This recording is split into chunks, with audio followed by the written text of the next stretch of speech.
তো এইরকম অনেকগুলো গ্যাস্ট্রিকের ওষুধই কিন্তু বাজারে পাওয়া যায়।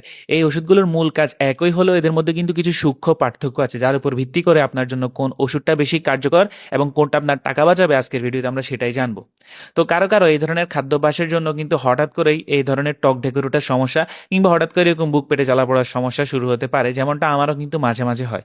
তো তাদের জন্য এই র্যাবিপ্রাজল গ্যাস্ট্রিকের ওষুধটা কিন্তু সবচেয়ে ভালো সমাধান, কারণ গ্যাস্ট্রিকের বাকি ওষুধগুলোর তুলনায় এই র্যাবিপ্রাজলটা খুব দ্রুত কাজ করে। তাই ওষুধ শুরুর কিছুক্ষণের মধ্যে এটা আপনাকে দ্রুত আরাম দিবে। মনে রাখবেন, আর ডি হচ্ছে র্যাবিপ্রাজল এবং আর ডি হচ্ছে র্যাপিড বা দ্রুত। তো বাজারে এই র্যাবিপ্রাজল ওষুধটা ফিনিক্স, র্যাবি বা জোরেল এই নামেও পাওয়া যায়।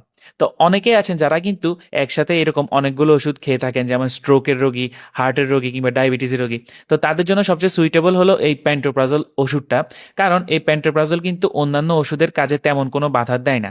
আর বাজারে এটা প্যান্টোনিক্স, প্যান্টিড বা প্যান্টোবেক্স এই নামেও কিন্তু পাওয়া যায়। তো এরপরে যদি আমরা আসি ওমিপ্রাজলের ক্ষেত্রে, এটা কিন্তু সবচেয়ে পুরানা, সবচেয়ে বেশি গবেষণা হওয়া ওষুধ। তো ডাক্তার যখন এন্ডোস্কোপি করার পরে আমাদের পেটে এইরকম আলসারের কোনো সমস্যা পান কিংবা আমাদের খাদ্যনালী দিয়ে বারবার টক ঢেকুর উঠে আসার সমস্যা বা যেটাকে গ্যাস্ট্রোএসোফেজিয়াল রিফ্লাক্স ডিজিজ বলে, এই ধরনের সমস্যা হয়, তখন কিন্তু এই ওমিপ্রাজলটাই এই ক্ষেত্রে ফার্স্ট চয়েস। আর বাজারে এটা সেক্লো বা লোসেকটিল এই নামে কিন্তু পাওয়া যায়।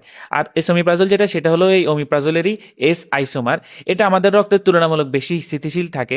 তাই এ ধরনের এন্ডোস্কোপি করার পর যদি আমাদের খাদ্যনালীতে কোনো লেশন পায় বা খাদ্যনালীতে কোনো ক্ষত পায়, তাহলে কিন্তু এই ইসোমিপ্রাজলই ভালো একটা চয়েস। আবার যাদের ক্ষেত্রে এই ওমিপ্রাজল কম কাজ করে তাদের ক্ষেত্রেও কিন্তু এই ইসোমিপ্রাজল ব্যবহার করা হয়। আর বাজারে এটা আমাদের সার্জেল ম্যাক্স প্রো এই নামে পাওয়া যায়। এখন আসল কথাটায় আসি, এই যে গ্যাস্ট্রিকের যতগুলো ওষুধ দেখেছেন, এগুলো কিন্তু খাবার অন্তত আধা ঘন্টা আগে খালি পেটে খেলে এগুলো সবচেয়ে ভালো কাজ করে, কারণ এই ওষুধগুলো শুধু সেই অ্যাসিড পাম্পটাকেই বন্ধ করে যে অ্যাসিড পাম্পটা পেটের মধ্যে সক্রিয় আছে। আর এটা সক্রিয় হয় কখন? যখন আমরা কোনো খাবার খাই।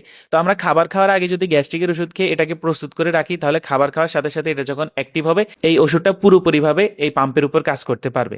তো আগে না খেলে কিন্তু এই ধরনের কোনো ওষুধই ঠিকঠাক মতো কাজ করবে না। তো অনেকের কিন্তু খাবার আগের এই নিয়ম মানাটা কঠিন হয়ে যায়। তাই বাজারে তাদের জন্য এরকম মাস্ক প্রিপারেশন কিন্তু চলে এসেছে, যেটা কিন্তু খাবারের উপর প্রভাব তুলনামূলকভাবে কম। তাই দামটা তুলনামূলক একটু বেশি। তবে এই মাস্ক ট্যাবলেটে যদি আপনি বেস্ট রেজাল্ট পেতে চান, এটাও কিন্তু আপনাকে খালি পেটে খেতে হবে। তবে মনে রাখবেন, মাসের পর মাস কেউ যদি এই ওষুধ চালায়, তাহলে কিন্তু তার হাড় ক্ষয়ের সমস্যা কিংবা ম্যাগনেসিয়ামের অভাবজনিত এই সকল লক্ষণ অথবা ভিটামিন বি 12 এর অভাবজনিত এই ধরনের লক্ষণগুলো তার মধ্যে আসতে পারে। এছাড়াও গবেষণায় দেখা গেছে এই গ্যাস্ট্রিকের ওষুধগুলো কিন্তু আমাদের কিডনিও ড্যামেজ করতে পারে। তাই দীর্ঘদিন এই ধরনের গ্যাস্ট্রিকের ওষুধ ডাক্তারের পরামর্শ ছাড়া খাওয়া উচিত নয়।